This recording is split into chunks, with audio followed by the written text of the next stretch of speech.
جامعہ نظامیہ سیدھا کر دو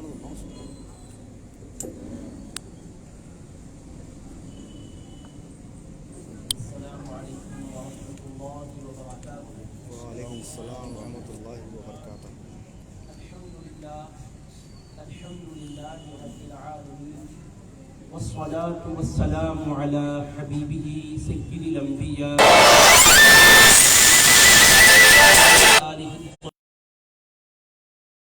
مستغنی عن الالقاب.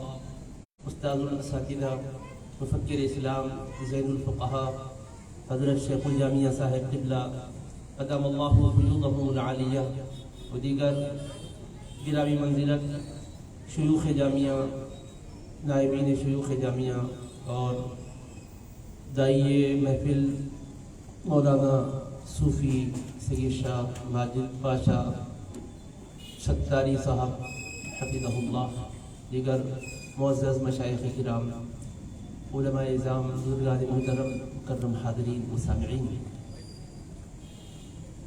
اللہ سبحانہ و تعالیٰ کا ہم پر فضل و احسان ہے کہ ہم نبی کریم علیہ السلام کے امتی ہیں.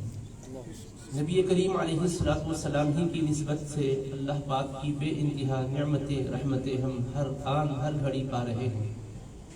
اللہ تعالیٰ کی نعمتوں کا جس قدر ہم شکر بجا لائیں ہمارے لیے نعمتوں میں ازدیاد اور اضافہ ہی ہوتا ہے. حضرت شیخ سعدی رحمۃ اللہ تعالیٰ علیہ فرماتے ہیں انسان ایک سانس جو لیتا ہے اس کی ایک سانس میں اللہ کی دو نعمتیں ہیں. جو سانس اندر جا رہی ہے یہ بھی ایک نعمت ہے، جو باہر آ رہی ہے یہ بھی ایک نعمت ہے. ایک مفرح ذات ہے اور ایک ممید حیات ہے. زندگی کو بڑھانے والی ہے، ایک اس کی طبیعت اور شخصیت کو فرحت اور شادمانی بخشنے والی ہے. اس طرح ایک سانس میں دو نعمتیں ہیں تو اندازہ کیجیے باقی نعمتوں کا کیا عالم ہوگا. اللہ تعالیٰ نے حضرت سیدنا داؤد علیہ السلام سے فرمایا اعملوا آل داؤد شکرا، کہ اے داؤد کے گھرانے والوں تم شکر بجا لاؤ. تو تفسیروں میں لکھا ہے کہ آپ نے اللہ کی بارگاہ میں عرض کی مولا تیری نعمتوں کا ہم کس طرح شکر بجا لائیں، اس لیے کہ جتنی بھی تو نعمتیں عطا کرے گا ہر نعمت پر ہم شکر بجا لاتے جائیں گے تو جو شکر بجا لانے کی ہمیں توفیق بخشا ہے یہ بھی تو ایک نعمت ہے. اس نعمت کا کیا شکر ادا کریں؟ یعنی یوں سمجھ لیجئے کہ کروڑوں نعمتوں پر بندہ کروڑ بار شکر ادا کرے گا تو یہ شکر ادا کرنے کی جو توفیق اس کو ملی ہے یہ بھی اللہ کی نعمت ہے، اللہ کا احسان ہے. اس توفیق الہی کی شکل میں جو نعمت ملی اس پر کیا شکر کریں؟ اگر کہے گا مولا تیرا شکر ہے کہ نعمت کی قدر کی شکر بجا لانے کی توفیق تو نے دی ہے، پھر اس توفیق کے دینے کے اندر بھی تو نعمت ہی ہے اس کی، پھر اس نعمت کا کیا شکر کریں؟ یوں انہوں نے عرض کیا تو اللہ نے فرمایا بس بندہ اپنی طرف سے عاجزی کا جب احساس کرتا ہے اور اپنی بندگی کا یوں اظہار کرتا ہے تو میں اس کو اپنی نعمتوں کی شکر گزاری میں شمار فرما دیتا ہوں. تو بہرحال اللہ کی بے پایہ نعمتیں ہیں. یہ نعمت بھی ہمیں ہے کہ الحمدللہ اہل سنت و جماعت کے عقیدے سے نسبت رکھتے ہیں. عقائد اہل سنت و جماعت میں یہ بات ہے کہ ہم ہر ذی احترام ہستی کا احترام کرتے ہیں نبی پاک کی نسبت کی وجہ سے. مکہ مکرمہ کا احترام کرتے ہیں، حضور کی جائے ولادت ہے. مدینہ منورہ کا احترام کرتے ہیں اس لیے کہ حضور پاک علیہ السلام کی جائے سکونت اور آپ کا روضہ اطہر وہاں ہے. حضور پاک علیہ السلام کی ذریت طیبہ آل پاک اہل بیت سے سادات سے محبت کرتے ہیں کہ ان کی رگوں میں نبی پاک علیہ السلام کا پاکیزہ خون رواں دواں ہے. صحابہ کرام سے محبت کرتے ہیں، ادب کرتے ہیں کہ یہ نفوس قدسیہ کو حضور پاک علیہ السلام سے صحبت کی اور ایمان کی حالت میں دیدار کرنے کی نسبت حاصل ہے. علماء کرام کا احترام کرتے ہیں کہ نبی پاک کے علم کی نسبت حاصل ہے، اس علم کے وارث ہیں اور اس علم کی دنیا میں اشاعت کر رہے ہیں. اس اعتبار سے ہم جس ہستی کو جس اعتبار سے بھی نبی پاک علیہ السلام سے نسبت حاصل ہے سمجھتے ہیں جانتے ہیں اس لحاظ سے احترام اور ادب کرتے ہیں. تو الغرض اہل سنت ادب والی جماعت ہے، احترام کرنے والی قوم ہے. ہر بڑے کا بھی ہم احترام کرتے ہیں اور چھوٹے سے بھی ہم لحاظ سے ملتے ہیں کیونکہ حضرت پیران پیر غوث اعظم دستگیر رضی اللہ تعالیٰ عنہ نے ارشاد فرمایا بڑے کو دیکھو تو اس لحاظ سے قدر کرو کہ اس کی عمر مجھ سے زیادہ ہے، زیادہ نیکیاں کمانے کا اس کو موقع ملا ہے، میرے سے یہ شخص بہتر ہے. اور چھوٹے کو دیکھو تو یہ سمجھو کہ اس کی عمر کم ہے، مجھ سے زیادہ اس کے گناہ تو نہیں ہو سکتے، میری عمر زیادہ ہے تو گناہ میرے زیادہ، عمر کم ہے تو خطائیں بھی مجھ سے کم ہی ہوئی ہے اس کی، اس لحاظ سے یہ مجھ سے بہتر ہے۔ تو یہ ہے بزرگان دین کی تعلیم، جس کی وجہ سے احترام انسانیت کا بھی ہوتا ہے، احترام شخصیات کا بھی ہوتا ہے، احترام جگہوں کا بھی ہوتا ہے، احترام اہل نسبت کا بھی ہوتا ہے۔ آج ہم جس فاضل گرامی کی یاد میں یہاں حاضر ہیں اور ان کی اس مجلس سے خاص نسبت حاصل ہے، یہ جامعہ نظامیہ کے نہایت ہی قابل فخر سپوت تھے مولانا صوفی سید ساجد پاشا رحمہ اللہ، جنہوں نے خاندانی اعتبار سے سیاست کی نسبت بفضل الہی پائی تھی۔ اس شرف کے ساتھ ساتھ انہوں نے اکتساب علم و عرفان کی نیت سے جامعہ نظامیہ کا قصد کیا۔ اس سے پہلے دارالعلوم نعمانیہ جو ملحقہ جامعہ ہے وہاں تعلیم پائی، پھر مولوی پھر جامعہ میں شریک ہوئے، مرحلہ بمرحلہ آگے بڑھتے بڑھتے کامل الحدیث انہوں نے کیا۔ الحمدللہ اساتذہ کا بڑا ادب کرتے تھے اور اپنے مقصد کو پیش نظر رکھ کر بڑی انہوں نے محنتیں کی ہیں۔ ہم ان کی محنتوں کی طالب علمی کے زمانے میں بھی قدر کرتے تھے، آج بھی ان کا ہمارے سامنے تصور آتا ہے تو ان کا ادب سامنے آتا ہے، ان کا وہ تڑپتا ہوا دل سامنے آتا ہے، اور وہ اپنے بزرگوں کے ساتھ کتنا ادب سے رہتے تھے۔ یقیناً وہ ادب کی وجہ سے اللہ نے ان کو ایک عظیم مقام بھی عطا کیا تھا، خطابت میں بھی انہوں نے بہت بڑا نام کمایا، دین کی خدمت کی، علم کے پھیلانے میں، علم کی اشاعت میں بہت کردار ادا کیا۔ اپنے والد بزرگوار کی صحبت میں اور ان کی تربیت میں وہ علماء کا احترام بھی سیکھے، اور ماشاء اللہ وہاں ایک مدرسہ بھی انہوں نے قائم کیا تھا، ان کی دینی حیات تھی۔ اللہ سے دعا ہے کہ اس کو اور اللہ ترقی بخشے۔ ہمارے صوفی ماجد پاشا صاحب اس مشن کو لے کر آگے بڑھ رہے ہیں، ہم ان کے حق میں بھی دعا کرتے ہیں۔ اللہ تبارک و تعالی اہل سنت و جماعت کے کاز کو اور اس کے مشن کو نہایت ہی مستعدی سے آگے بڑھانے کی اور اس کاز کو ترقی کی منزلوں تک پہنچانے کی توفیق عطا فرمائے۔ اللہ تعالیٰ مرحوم مولانا سجاد ہمارے صوفی ساجد پاشا صاحب کی تربت پر انوار کی برسات فرمائے، اور جو بھی وابستگان سلسلہ ہے ان کو ان کے نقش قدم پر چلائے۔ انہوں نے اپنے خاندان پر جو کچھ نوازشات تھی اس نوازشات کو پھیلانے کے لیے علم سے اپنی نسبت جوڑی اور بڑی محنت کی ہے۔ میں اہل سلسلہ کو بھی یہ تلقین کرنا چاہتا ہوں کہ ان کی یاد کو بسانے کا طریقہ یہ ہے کہ آپ اپنے بھی نونہالوں کو ادارے سے وابستہ کیجیے، جامعہ کو آگے اعلیٰ تعلیم کے لیے بھجوائیے، تاکہ آپ کی سچی محبت کا عملی اظہار بھی ہو اور مرحوم کی روح بھی آسودہ ہو، کیونکہ میں ان کی تڑپ کو جانتا ہوں۔ وہ بہت تڑپتے تھے، جب بھی ملاقات کرتے یہ کہتے تھے کہ مصعب فکر ہے تو یہ ہے کہ ہماری خانقاہ میں ادارہ ترقی کرے اور بہترین ایک جامعہ نظامیہ کی بڑی شاخ بنے اور وہاں سے علم کے سوتے پھوٹے۔ تو ان کی جو روحانیت اور ان کی جو تڑپ اور طلب تھی اس کے اعتبار سے میں آپ سے خواہش کرتا ہوں اللہ تعالیٰ ہم کو حبیب پاک علیہ الصلوۃ والسلام کے صدقے دین و دنیا کی کامیابی نصیب فرمائے اور حسن خاتمہ عطا فرمائے۔ وآخر دعوانا الحمدللہ رب العالمین۔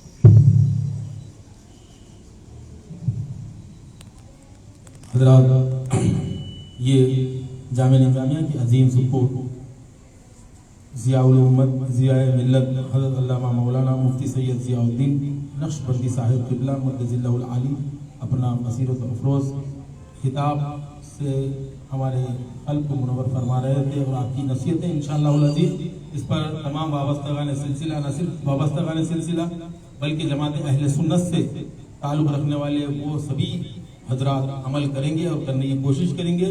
اور میں اس سے قبل کہ حضرت مفکر الاسلام کا خطاب ہو، میں ہمارے حافظ و قاری حافظ قطب الرحمان صاحب سے خواہش کرتا ہوں کہ نعت شریف کے چند اشعار سنائیں۔ السلام علیکم ورحمۃ اللہ وبرکاتہ۔ اللہم صلی علی سیدنا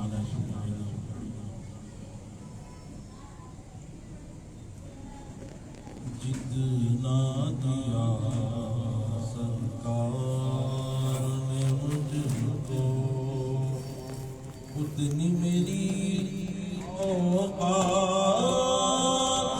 نہیں، یہ تو کرم ہے ان کا، ورنہ مجھ میں تو ایسی بات نہیں۔ جتنا دیا سرکار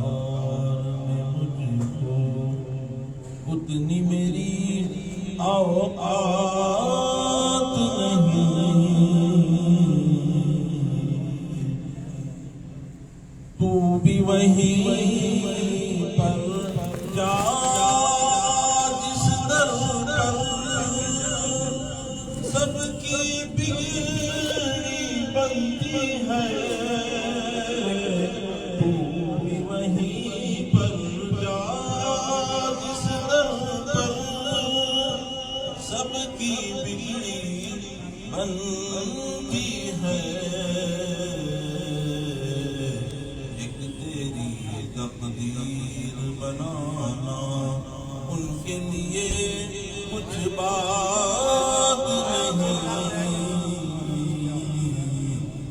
جتنا دیا سرکار نے مجھ کو اتنی میری اوقات نہیں، عشق شہر سے پہلے مفلس و خستہ حال تھا میں، عشق شہر سے پہلے مفلس و خستہ حال تھا میں، نام محمد کے میں قربان، اب وہ میرے حالات نہیں،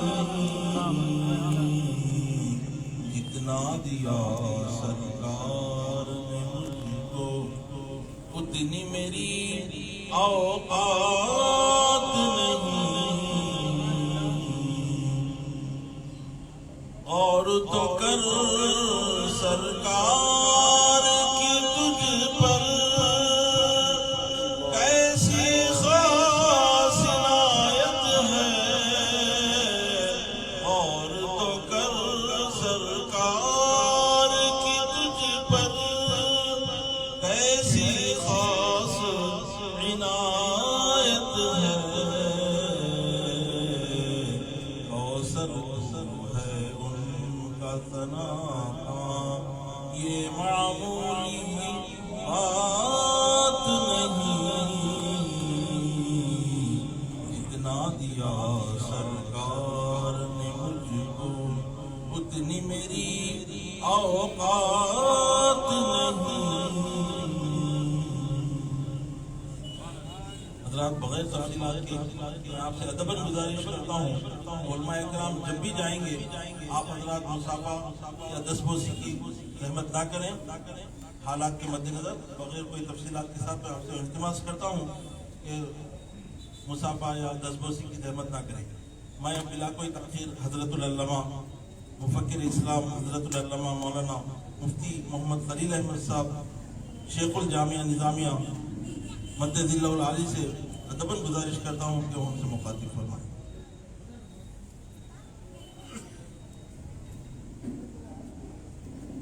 نعرہ تکبیر، نعرہ رسالت، نعرہ غوث، علماء جامع نظامیہ۔ بسم اللہ الرحمن الرحیم، الحمد للہ رب العالمین، والصلاة والسلام على سید الانبیاء والمرسلین وعلى آلہ الطیبین الطاہرین واصحابہ الاکرمین اجمعین، اما بعد۔ بزرگان ملت، برادران عزیز، ابھی آپ نے مولانا سید ضیاء الدین صاحب صدر مفتی جامعہ نظامیہ سے عزیزم سید ساجد پاشا صاحب علیہ الرحمہ کے خوبیوں کو، ان کے اپنے دینی خدمات کو، ان کے مزاج کو اور ان کی طلب اور طلب کو سماعت فرمایا۔ حدیث شریف میں آتا ہے اذکروا محاسن موتاکم، کہ تم اپنے گزرے ہوئے لوگوں کی خوبیاں بیان کیا کرو۔ کیوں بیان کرنا چاہیے؟ تو اس کی وجہ حکمت یہ بتلائی جاتی ہے کہ انسان کے مزاج میں جو ہے کسی چیز کو دیکھ کر اپنانے کی عادت ہے، صلاحیت ہے، یا کسی چیز کو سن کر۔ تو اب اگر کسی کا ہم نمونہ دیکھ رہے ہیں تو چاہتا ہے آدمی کہ اس نمونے پر اپنے آپ کو ڈھالیں، جو عملی تربیت ہوتی ہے، یا نہیں تو سن کر اس کے مطابق اپنے آپ کو ڈھالنے کی کوشش کرتا ہے۔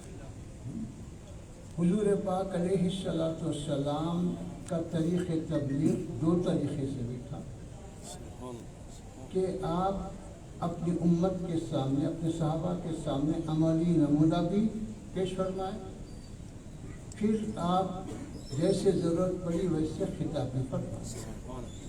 یہ دونوں طریقے آپ کے طریقے تبلیغ کے ہیں۔ تو اس طرح سے جو ہے خوبیاں بیان کرنے سے ایک تو ثواب ملتا ہے، بیان کرنے والے کو بھی ثواب ملتا ہے، سننے والے کو بھی ثواب ملتا ہے، پھر جو سن رہا ہے اس کے اندر جذبہ عمل بھی پیدا ہوتا ہے۔ تو اسی طرح میرے بزرگ اور دوستو، اور ایک حدیث شریف میں ارشاد مبارک ہے، تنزل الرحمت بذکر الصالحین، اللہ کے نیک بندوں کا جہاں ذکر ہوتا ہے تو وہاں اللہ کی رحمت نازل ہوتی ہے۔ تو اس حدیث پاک کی روشنی میں بھی جو ہے یہ ثابت ہوتا ہے کہ گزرے ہوئے اللہ والوں کا ذکر کرتے رہنا چاہیے، ان کی یاد جس نوعیت سے بھی ہو۔ اب ہم یہ سمجھتے ہیں کہ صاحب کھانا کھلا کر وہ اثار ثواب کرے تو ہی ایسا ہوتا ہے، جس کو جیسا ممکن ہے، جس کو جیسی سہولت ہے وہ کرنا چاہیے، کر سکتا ہے۔ پھر ایک حدیث شریف میں آتا ہے کہ اللہ والوں کا ذکر جو ہے اس طرح بھی ہوا کہ صحابہ کی یہ عادت تھی، صحابہ کا بھی ایک طریقہ تھا کہ وہ بھی جو ہے کبھی اپنی خانگی نجی محفلیں ہوتی تو وہاں ذکر کرتے، انبیاء کا ذکر کرتے، اپنے گزرے ہوئے لوگوں کا ذکر کرتے۔ چنانچہ ایک حدیث میں آتا ہے کہ صحابہ کی ایک جماعت بیٹھی ہوئی انبیاء سابقین کا ذکر کر رہے تھے کہ سیدنا آدم علیہ السلام اس مرتبے پہ فائز ہے، اور سیدنا ابراہیم علیہ السلام اس مرتبے پہ فائز ہے، کوئی کہہ رہا ہے سیدنا موسیٰ علیہ السلام اس مرتبے پہ فائز ہے، اور سیدنا عیسیٰ علیہ السلام اس مرتبے پہ فائز ہے۔ ہر ایک اپنی اپنی حیثیت سے ہر نبی کی خوبیوں کو اور کمالات کو ذکر کرتا ہے۔ اتنے میں حضور پاک علیہ السلام کا ادھر سے گزرا اور صحابہ کی یہ گفتگو کا آپ نے سماعت فرمایا۔ اس کے بعد آپ نے ارشاد فرمایا کہ دیکھو سنو، آدم ویسے ہی ہے جیسے تم نے کہا، ابراہیم ویسے ہی ہے جیسے تم نے کہا، موسیٰ ویسے ہی ہے جیسے تم نے کہا، عیسیٰ ویسے ہی ہے جیسے تم نے کہا۔ تو انہیں صحابہ کے اس عمل کو حضور نے انکار نہیں فرمایا بلکہ ان کی تعریف فرمایا۔ ہاں یہ نہیں فرمایا کہ ایسا ذکر کرنے سے کیا ہوتا، اس کے بجائے قرآن کی تلاوت کرو، اس کے بجائے نماز کی 2 رکعت پڑھو، یہ نہیں فرمایا آپ نے، بلکہ ان کی تعریف فرمائی اور اس پر اپنے تصدیق کی مہر فرمائی کہ ہاں بالکل ویسے ہی۔ اس کے بعد آپ نے فرمایا کہ ہاں یاد رکھو، میں جو ہے تمام کائنات کا سردار۔ سبحان اللہ، سبحان اللہ۔ اب ہر ایک کی اپنی فضیلت ہے، ہر ایک کی اپنی عظمت ہے، لیکن اللہ نے مجھے جو فضیلت عطا فرمائی کہ انا سید ولد آدم یوم القیامہ ہے، اور بہت سارے ایک نہیں کئی احادیث کئی ایسے فضیلت ہیں۔ تو اس طرح سے آپ نے جو بتلایا کہ ہاں ایسا کرنا ٹھیک ہے اور یہ طریقہ صحیح ہے۔ پھر آپ ہر آدمی قرآن پڑھتا ہے تو قرآن میں جہاں دیگر اور مسائل ہیں وہاں اللہ سبحانہ و تعالیٰ اس کو ابراہیم علیہ السلام کو یاد کرو، جس کا فلاں نبی کو یاد کرو، خود فرما ان کے واقعات بیان کر رہا، ان انبیاء کے جو ہے کیفیات کو بیان کر رہا۔ تو قرآن کو قصہ کہانی کی تو کتاب نہیں ہے، لیکن اس قرآن کے اس بیان سے ذکر سے کیا نکلتا ہے کہ ان کے ان اوصاف کو بیان کرنے سے سننے والے کے اندر ایک طرب اور ایک جذبہ پیدا ہوتا سبحان اللہ ہے۔ اسی طرح آپ جانتے ہیں کہ اصحاب کہف کوئی انبیاء کی جماعت تو نہیں تھی، کوئی فرشتوں کی جماعت تو نہیں تھی، اولیاء کی جماعت تھی، اللہ کے نیک بندوں کی جماعت۔ ان کا تفصیلی قصہ قرآن میں ذکر کیا ہے کہ وہ کیا تھے، کیا ہوا، کیسا ہو، پورا تفصیل آتا ہے۔ تو اس طرح سے قرآن مجید سے، احادیث شریفہ سے اور صحابہ کے عمل سے یہ ثابت ہے کہ اللہ والوں کا ذکر کرنا یہ باعث اجر و ثواب بھی ہے اور باعث جو ہے اصلاح حال بھی ہے۔ اب عزیزم سید صادق پاشا علیہ الرحمٰن یہ بہت ہی بااخلاق تھے اور ان کو جہاں علم کا شوق تھا خود سیکھیں، پھر اس کے ساتھ یہ بھی شوق تھا کہ اس کو دوسروں تک پہنچا۔ خود سیکھنا یہ اپنے لیے، دوسروں تک پہنچانا یہ دوسروں کے فائدے کے لیے، دونوں جذبے ہونے تھے۔ اور یاد رکھیے کہ حدیث شریف میں آتا ہے کہ کل قیامت کے دن اعمال جو وزن کیے جائیں گے اس میں سب سے بھاری وزنی چیز ہے تو وہ حسن اخلاق ہے۔ سبحان اللہ نماز سے، روزے سے، زکوٰۃ سے، حج سے وہ سب اپنی جگہ ہیں، لیکن سب سے زیادہ پلہ جس کا بھاری ہوگا وہ اخلاق ہے۔ جس کے اندر اخلاق ہوں گے وہ اس کی عبادتیں بھی اپنی جگہ صحیح، سب اپنی جگہ صحیح۔ یہ چنانچہ آپ سنتے ہیں کہ حضور پاک علیہ السلام کے سامنے ایک عورت کا ذکر کیا گیا۔ کیا ذکر کیا گیا کہ حضور وہ عورت جو ہے دن میں روزہ رکھتی ہے، راتوں میں نمازیں عبادتیں کرتی ہے، لیکن ایک خرابی ہے کہ وہ اپنے پڑوس سے اچھے اخلاق سے پیش نہیں آتی۔ تو آپ نے کیا ارشاد فرمایا؟ وہ دوزخ ہے۔ حالانکہ اس کے نمازوں کا ذکر کیا جا رہا، اس کے روزوں کا ذکر کیا جا رہا ہے، لیکن آپ نے فرمایا کہ وہ دوزخ ہے۔ پھر دوسری عورت کا ذکر کیا گیا کہ وہ ایک عورت ہے کہ نمازیں بھی کچھ زیادہ نہیں پڑھتی، روزے بھی کچھ زیادہ نہیں رکھتی، بس اپنے فرائض واجبات کی حد تک کرتی ہے، لیکن پڑوس کے ساتھ اس کے اخلاق اچھے ہیں۔ تو آپ نے فرمایا کہ وہ جنتی ہے۔ سبحان اللہ تو یہ ہے، تو اس لیے بتلایا گیا کہ اسلام میں جو ہے اخلاق کی بڑی اہمیت ہے۔ عبادات اپنی جگہ عبادات ہیں، لیکن عبادات کا معاملہ آپ کا اور آپ کے خدا کا ہے۔ آپ نماز پڑھ رہے ہیں تو کسی پہ احسان نہیں کر رہے، روزہ رکھ رہے ہیں تو کسی پہ احسان نہیں کر رہے، آپ اپنی آخرت کے لیے کر رہے ہیں۔ تو نماز عبادت جتنے بھی ہیں یہ بندے کا اور اس کے خدا کا معاملہ ہے۔ اخلاق ایک ایسی چیز ہے کہ جس کا تعلق اللہ سے بھی ہے اور بندے سے۔ تو اللہ کو راضی کرنا ہے، بندے کو راضی کرنا ہے تو اخلاق اختیار کرنے کا حکم دیا ہے۔ تو یہ ہے۔ تو اب